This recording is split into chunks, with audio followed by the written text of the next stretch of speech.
안녕하세요. 수리빅데이터학부 수학전공 교수 최용호입니다. 오늘 제가 할 강연은 지난 시간에 이어서 수학과 프로그래밍 융합 교육 및 연구에 대한 실제 사례를 보여드리도록 하겠습니다. 특히 응용수학의 관점에서 이야기를 나눌까 합니다. 그럼 실제 응용 예에 대해서 같이 보도록 하겠습니다. 원래는 뭐 더 많은 응용 분야가 있지만은 크게 6가지 토픽으로 제가 준비를 해봤습니다. 뭐 생물 분야, 이미지 분석 분야, 컴퓨터 그래픽스 분야, 의학 분야, 컴퓨터 공학 분야, 금융 분야 이렇게 6가지로 준비를 했고요. 각각에 대해서 한번 같이 보면은 우선 생물 분야에서는 뭐 다양한 예가 있겠지만은 제가 실제로 연구했던 것들을 몇 가지 준비해 왔어요. 그래서 왼쪽 위에 있는 그림은 2015년도에 대한민국에 창궐했던 메르스를 전염병 모델을 이용해서 수학적으로 분석하는 연구, 그리고 왼쪽 아래에 있는 그림은 얼룩말의 피부 패턴을 연구하는 것, 그리고 오른쪽에 있는 그림들은 세포 분열을 모델링하는 것이다 라고 보실 수가 있어요. 요 각각의 내용에 대해서 같이 또 자세히 보도록 합시다. 먼저 메르스 관련된 연구를 보실게요. 응용 수학을 하는 과정은 크게 5가지다 라고 생각을 하실 수가 있겠고요. 우선 현상을 분석을 해야겠죠. 첫 번째로 현상을 분석을 하는데 2015년도에 메르스가 발생을 했을 때 날짜별로 감염자, 뭐 회복한 사람, 사망한 사람은 어떻게 되는지 그런 현상을 파악을 해야 되겠고, 이 현상을 바탕으로 두 번째로는 수리 모델링을 해줘야 돼요. 저는 이 연구를 진행할 때 SIR이라는 전염병 관련해서 가장 기본이 되는 모델을 이용해서 연구를 진행을 했어요. 여기서 S는 감염 안 된 사람 수, 즉 다시 얘기하면 감염될 수 있는 사람 수를 나타내고, I는 감염된 사람들, R은 회복한 사람들을 얘기합니다. 여기서 회복한 사람에 포함되는 것은 사망한 사람 또한 회복한 사람으로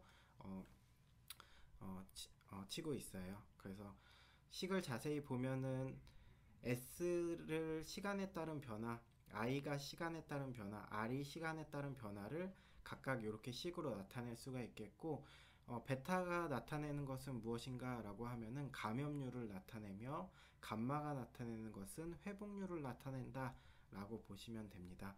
그래서 S랑 I랑 R 값이 어떻게 변하는지를 측정한다 라고 생각을 하시면 돼요. 여기서 생물 분야에서 좀 중요한 개념인 기본 재생산 계수라는 게 있어요. 표기로는 R-낫이라고 표현을 하고, 얘가 의미하는 건 뭐냐라고 하면은 한 명의 감염병 환자가 감염 가능 기간 동안에 직접 감염시키는 평균 인원수를 나타내는 거예요. 전염병 연구에서 매우 중요한 의미를 갖는다라고 보시면 되겠습니다. 그럼 이렇게 모델링한 식을 프로그래밍을 해야 되는데, 요 식을 그대로 컴퓨터한테 딱 던져주게 되면은 얘는 연속 방정식이기 때문에 컴퓨터가 이해할 수가 없어요, 바로는. 그래서 컴퓨터가 이해할 수 있는 것으로 바꿔주는 게, 식으로 바꿔주는 게 우리가 이산화한다 라고 생각을 하시면 돼요. 이런 연속 방정식을 이산화한다 라고 생각을 하시면 됩니다. 이산화하는 방법은 뭐 다양한 수치 기법을 이용해서 이산화를 할 수가 있구나 라고 우선은 그냥 이해를 하시면 좋을 것 같습니다. 그래서 이렇게 컴퓨터가 이해할 수 있도록 이산화한 식을 바탕으로 우리가 프로그래밍을 작성을 해요. 즉 뭐 코드를 작성한다 라고 생각을 하시면 되겠죠. 그럼 여기 이산화한 식하고 프로그래밍한 코드랑 매치를 시켜보면은 여기 S가 나타내는 요 줄이 의미하는 게 요쪽 부분이 되겠고, I가 의미하는 게 요쪽 부분, R이 의미하는 게 요런 부분이 되겠다라고 생각을 하시면 돼요. 그러니까 요거 관련해서는 뭐 여러분들이 이제 학년이 지나면서 저와 같이 수업을 하다 보면은 한 번쯤은 다룰 내용이에요. 그래서 요런 식으로 이산화한 식을 프로그래밍 하는구나 라고 보실 수가 있겠습니다. 이렇게 프로그래밍 하고 나서 결과를 마지막으로 시각화하고 결론을 도출하게 됩니다. 이제 결과는 보시면은 빨간 색깔 점들이 실제 메르스 때의 날짜별 S랑 I랑 R의 데이터이고, 검은색이 예측한 값을 나타내는 것으로 매우 유사한 결과가 나오는 것을 우리가 볼 수가 있죠. 근데 이제 뭐 물론 단순히 모델링하고 이산화하고 프로그래밍 한다고 해서 이렇게 결과가 잘 나오는 것은 아니고요. 의미 있는 베타랑 감마 값을 찾는 뭐 알고리즘 개발 등 많은 고민과 연구가 필요한 것입니다. 그래서 그런 연구를 통해서 이런 결과를 얻을 수가 있다라고 보시면 돼요. 최근 코로나19가 유행하고 있는데, 이런 연구를 함으로써 추후에 메르스와 같은 유사한 질병이 발병하게 되었을 때 언제 백신을 배포하고 투여해야 되는지를 예측할 수 있어서 피해를 좀 줄일 수가 있습니다. 그래서 이런 생물 분야에서도, 질병 관련된 분야에서도 이런 수학적 모델링하고 프로그래밍하고 하는 연구가 굉장히 중요하다라고 보실 수가 있어요. 지금부터 오늘 강연에서 소개드릴 내용은 이런 5가지 단계, 뭐 현상 분석, 수학적 모델링, 수치 해석, 프로그래밍, 결과 시각화, 이 5가지 단계를 반복해서 설명드린다라고 생각을 하시면 좋을 것 같습니다. 다음 보실 내용은 세포 분열을 모델링한 거예요. 그래서 보시면은 식물 세포가 아니고 이제 동물 세포고요. 동물 세포가 이런 식으로 이제 체세포 분열을 하게 되는 원리는 크게 3가지 가설이 있어요. 예. 첫 번째는 세포 내에 각각의 핵이 2개가 있고, 걔네 둘이 각각이 잡아당기는 힘에 의해서 분열된다는 가설이 있고, 두 번째는 핵과 핵 사이에 임의의 힘이 생기요. 즉 뭐 예를 들면 화학적인 작용이 생겨서 이 세포가 분열한다라는 가설도 있고, 세 번째로는 각각의 핵이 서로 멀어지다 보니까 자연스럽게 가운데가 끊어지면서 분열을 한다라는 가설이 있습니다.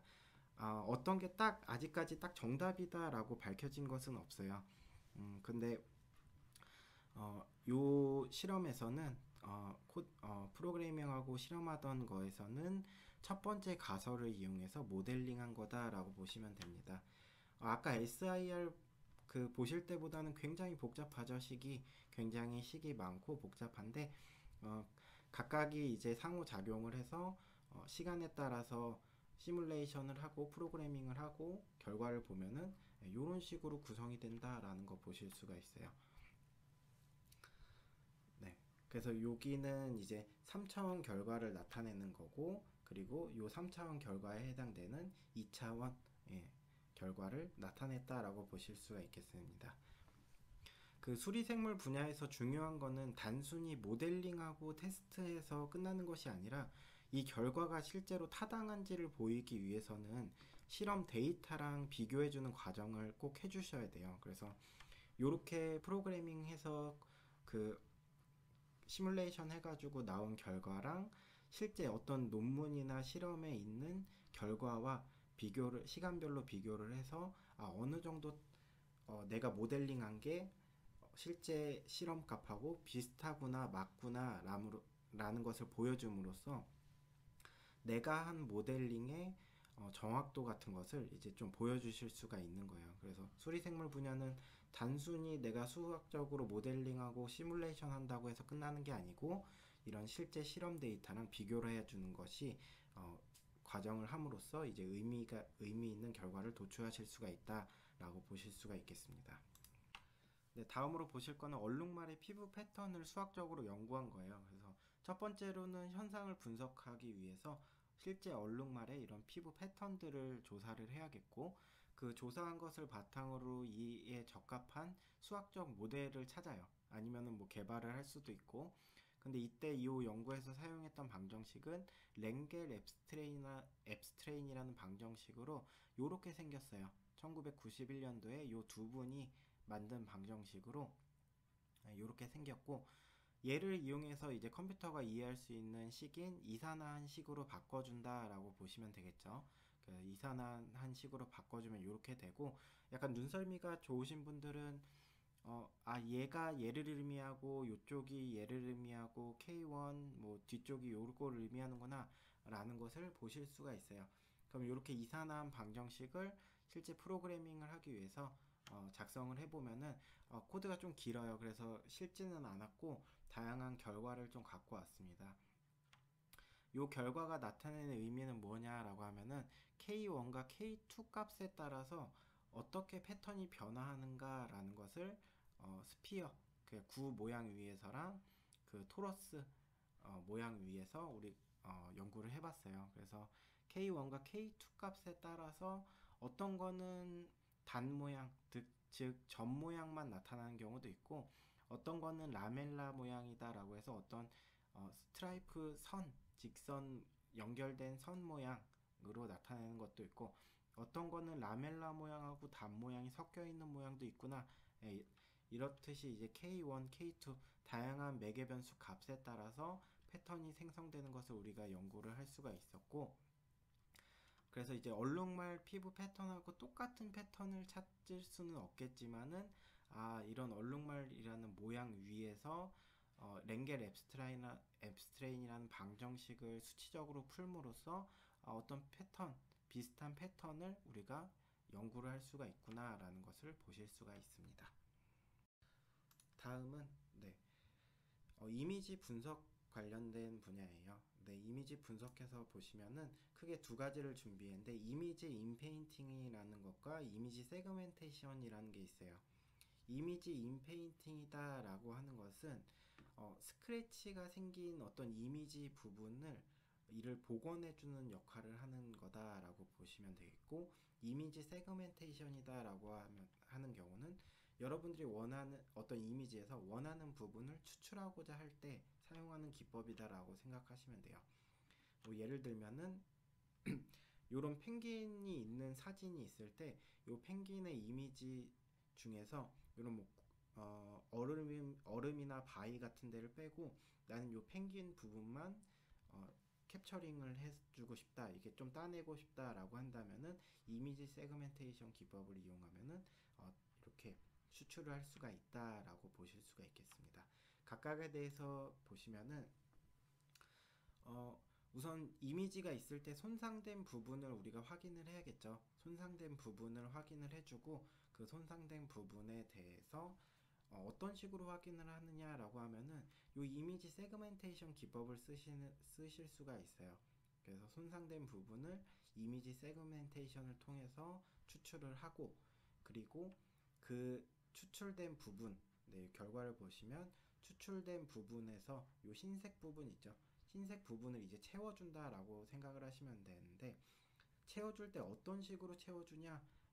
수정된 카닐리아드라는 방정식이 있어요. 뭐 이렇게 생겼는데 자세한 거는 뭐 궁금하신 분들은 따로 연락을 주시면 제가 설명을 드리도록 할게요. 그래서 이런 방정식을 풀어주게 되면은 이렇게 원래 이미지에서 그 창살이 있던 부분, 스크래치다라고 생각하는 부분이 이게 복원이 된다라고 보실 수가 있겠습니다. 뭐 다양한 방법이 있겠지만은 뭐 심플한 방법으로는 여기 손상된 요 부분 있잖아요. 요 부분에 주변 값들을 이용해서 복원을 할 수가 있어요. 손상된 요 부분에 요쪽 값과 요쪽 값을 뭐 인터폴레이션을 하거나 뭐 해가지고 다양한 방법으로 복원하는 기법이 있습니다. 근데 요럴 경우에 뭐 정확도가 여기 결과를 보시면 아시겠지만은 앵무새의 여기 다리 부분 이렇게 완벽하게 복원되지는 않는다. 그래도 어느 정도 원래의 이미지 요 창살이 없는 이미지를 구현할 수는 있구나 라고 보실 수가 있어요. 그래서 요런 완벽하게 구현이 안 되는 요런 부분들을 조금씩 개발해 나가는 게 이제 할 일이 되겠죠. 두 번째는 이제 이미지 세그멘테이션이라고 해서 요런 CT나 MRI 같은 2차원 슬라이드 데이터가 있을 때 내가 요 부분들, 요 오브젝트를 추출하고 싶다라고 할 때 사용을 한다라고 보시면 돼요. 그래서 요때 사용하는 방법은 수정된 알렌칸 방법이다라고 해가지고 원래 알렌칸 방정식은 여기까지만 쓰게 되는데 지금 여기 앞에 g도 곱해주고 뒤쪽에 베타 g도 곱해주고 이런 텀들을 더 추가해 줌으로써 수정된 알렌칸 방정식이다라고 얘기를 할 수가 있겠고 요 연속 방정식을 마찬가지로 이산화 해주는 과정을 통해야 될 거고 이산화 하고 나서 프로그래밍을 통해서 결과를 시각화하게 됩니다. 얘도 마찬가지로 코드 자체가 좀 길어서 코드는 첨부를 안 했고요.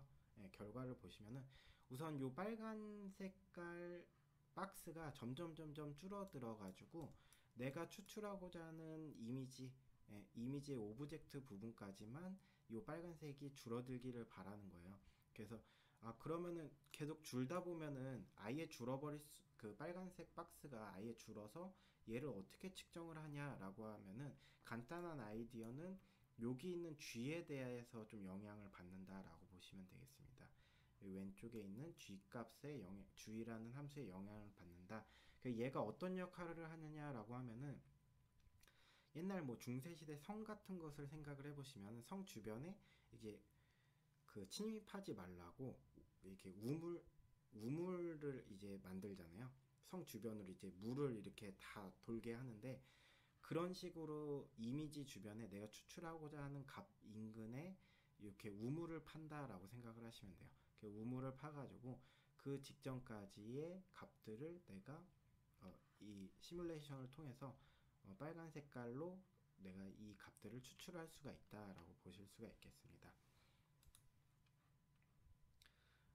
다음으로 보실 거는 컴퓨터 그래픽스 분야. 컴퓨터 그래픽스 분야는 제가 뭐 이쪽 분야에 대해서는 뭐 많은 것을 하지는 않았어요. 그래서 그냥 일반적인 내용을 이제 설명을 드리면은 나비에스톡스라는 방정식은 한 번쯤 들어보셨을 거예요.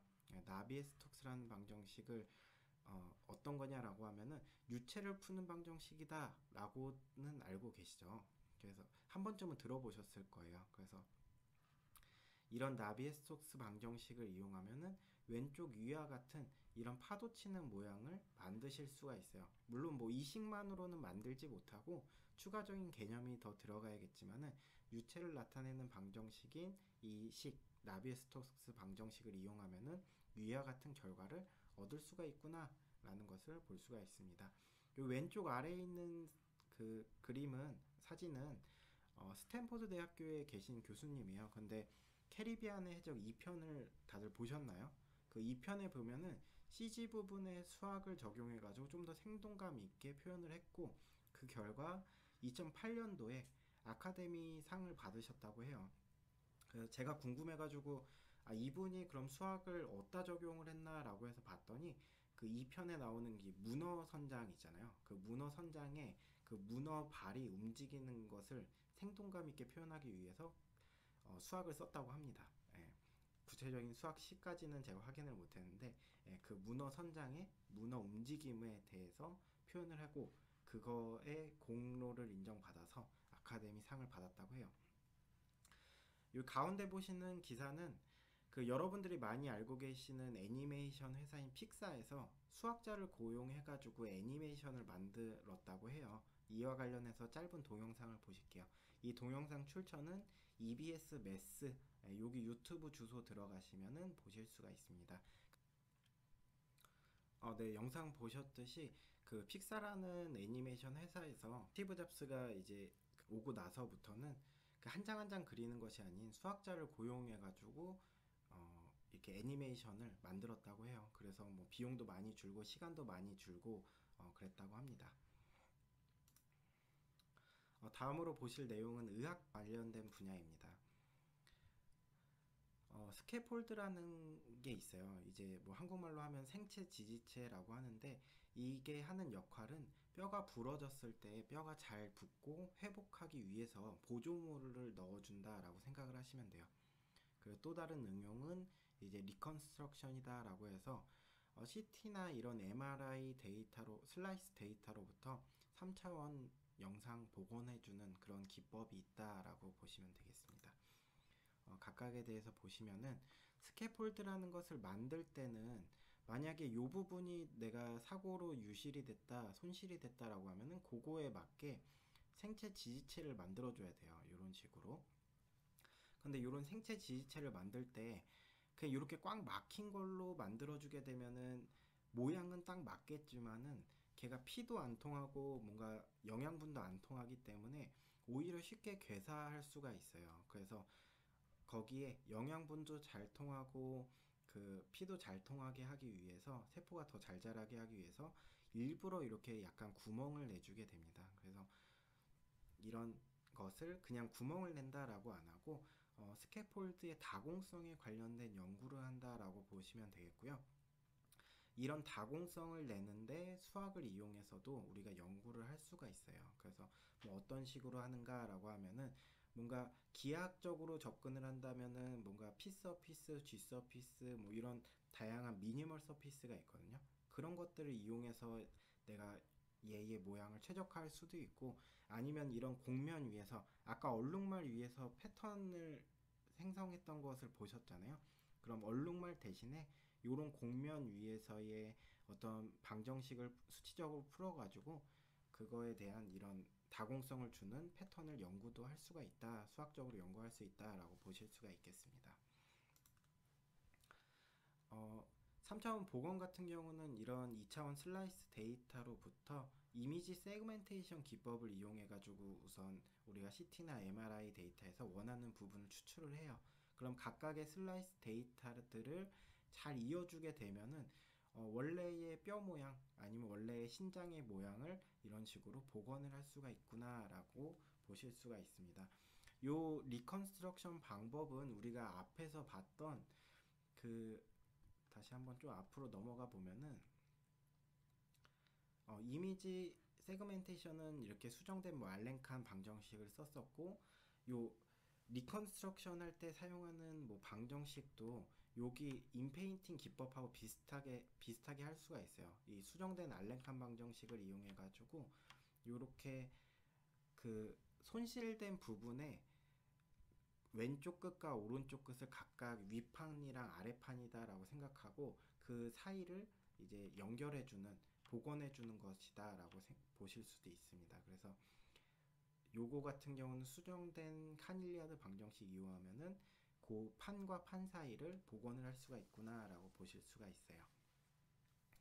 아래 같은 거는 이제 복부에 대동맥들이 다 있어요. 여러분도 있는데 요 복부 대동맥이 팽창하는 질병이 있습니다. 요 질병 같은 경우는 사망률이 굉장히 높다고 해요. 그래서 이렇게 복부 대동맥이 팽창을 하다가 터질 경우에는 거의 대부분 사망을 하시기 때문에, 그것을 이제 미연에 방지를 하고자 6개월 전에 CT나 MRI 데이터로부터 이런 3차원 복원을 하고, 현재의 데이터도 이렇게 3차원 복원을 해가지고 두 데이터를 서로 비교를 해가지고 어느 부분이 지금 압력을 가장 많이 받고 있나, 뭐 이런 연구도 수학적으로 하실 수가 있어요.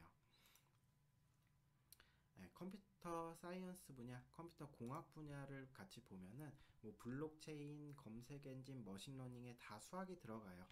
보시면은 블록체인은 개인 간 거래 기록은 암호화돼서 이렇게 블록에 저장이 된대요. 근데 단순히 이 블록 하나에 내 정보가 저장이 되는 게 아니고 앞에 있는 블록과 뒤에 있는 블록에 서로 다 내 정보가 조금씩 저장이 돼 있기 때문에, 이런 식으로 서로 블록이 연결돼 있으니까는 그 블록들이 연결돼서 네트워크 참여자는 모두에게 이제 분산 저장되는 역할을 해주게 되고, 그렇기 때문에 내 정보를 풀기 위해서는 요 주변에 연결된 체인을 풀어야 되는데 그 체인이 무수히 많겠죠. 계속 쭉 연결이 될 테니까. 그래서 우리가 뭐 비트코인 얘기가 나올 때 블록체인 기술이 많이 나왔는데, 비트코인 얘기를 하면서 채굴이라는 것도 있었어요. 채굴이 뭐 하는 거였냐라고 하면은 블록 인증을 위해서 복잡한 수학 함수를 풀어서 요 암호 화폐를 얻는 거다라고 보시면 됩니다. 그래서 요 블록체인에 어떤 블록을 풀기 위해서 내가 이 블록들의 암호를 푸는 거다라고 보실 수가 있어요. 머신러닝도 마찬가지로 이런 뭐 다양한 것이 있지만, 이 예제 같은 경우는 손글씨 인식 알고리즘이에요. 머신러닝을 이용한. 그래서 엠니스트 데이터다라고 해가지고 0부터 9까지의 숫자들이 각각을 손으로 써는 거예요. 이렇게 뭐 1 써놨고 얘는 뭐 8 써놨고 이래가지고 0부터 9까지 각각 손으로 써놓은 데이터들을 주고 컴퓨터한테 학습을 시켜가지고, 내가 만약에 손으로 0이라는 것을 썼을 때 컴퓨터가 얘를 진짜 0으로 인식하는가, 그런 것들도 우리가 수학적으로 할 수가 있다라고 보실 수가 있겠습니다. 요 관련된 내용은 요 책에서 이제 그림을 추출을 해왔고요. 여기에서 보실 마지막 내용은 검색 엔진 중에 우리가 많이 사용하는 구글이 있잖아요. 구글의 검색 엔진 안에도 수학적인 개념이 들어갔대요. EBS 매스에서 있는 동영상인데 같이 잠깐 보시도록 할게요. 네, 지금 보시듯이 구글의 검색 엔진에도 이런 식으로 수학이 들어갔다라고 보시면 돼요. 마지막으로 보실 내용은 이제 금융 관련된 분야예요. 금융 관련된 분야는 금융 쪽에 이제 관심이 있으신 분들은 한 번쯤은 들어보셨을 식 이름이 있는데 블랙숄즈라는 방정식이에요. 그래서 블랙숄즈라는 방정식을 이산하면은 다음과 같이 나타낼 수가 있게 연속 방정식으로 나타내면 이렇게 나타낼 수가 있겠고, 이를 이산화해 주게 되면은 다음과 같이 3.1부터 3.4식으로 요 식을 이산화해 주면 이렇게 나타낼 수가 있겠다라고 해서 요런 다양한 ELS 상품들이 있죠. 우리 그 금융 그 사이트에 들어가 보시면은 이런 정보들을 쉽게 얻을 수가 있는데, 그 정보들 각각의 정보들이 의미하는 것을 요 식에다가 적용을 해가지고 프로그래밍해서 시뮬레이션하고 여러분들이 위험 관리도 할 수 있고 옵션 가격도 예측하실 수가 있고 다양한 분석을 하실 수가 있어요. 그래서 요런 것도 할 수가 있다라고 보실 수가 있겠습니다. 이제 마지막으로 이제 수학 전공을 하고 있는 학생 여러분들께 제가 드리고 싶은 말이 있어요. 퍼즐을 맞출 때 어느 한 조각이 없으면 퍼즐을 완성을 할 수가 없잖아요. 근데 수학을 전공하는 우리의 삶에서 수학이라는 요 아이 자체가 그 퍼즐 조각 중에 하나다라고 저는 생각을 하고 있습니다. 그래서 학교를 다니시면서 수학이라는 학문을 좀 잘 배움과 동시에 최근 이슈가 되고 있는 내용들, 예를 들면 3D 프린터, 데이터 분석, 프로그래밍, 생물 분야, 이런 내용들을 잘 파악을 하시고 실제로 관심이 있으신 분들은 그 분야에 한번 해보시고 그리고 나서 이제 졸업을 하셨으면 좋겠어요. 특히 다양한 것들이 있지만은 프로그래밍 능력은 이젠 필수라고 생각을 해요. 거기 그래서 여러분들이 이런 수학과 여러분들이 관심 있는 이런 부분들을 함과 동시에 프로그래밍도 꼭 하셔가지고 여러분들이 하고자 하는 목표를 이루시기 위해서 남아있는 요 조각들 알파, 베타, 감마 이런 조각들을 하나씩 채우시면서 졸업을 하셨으면 좋겠어요. 이것으로 이제 강연을 마치도록 하겠습니다. 감사합니다. 추가적으로 오늘 강연 중에서 저랑 함께 연구를 해보고 싶은 학생이 있으면은 언제든지 부담 없이 연락 주시면 될 것 같아요. 네, 이것으로 마치겠습니다. 감사합니다.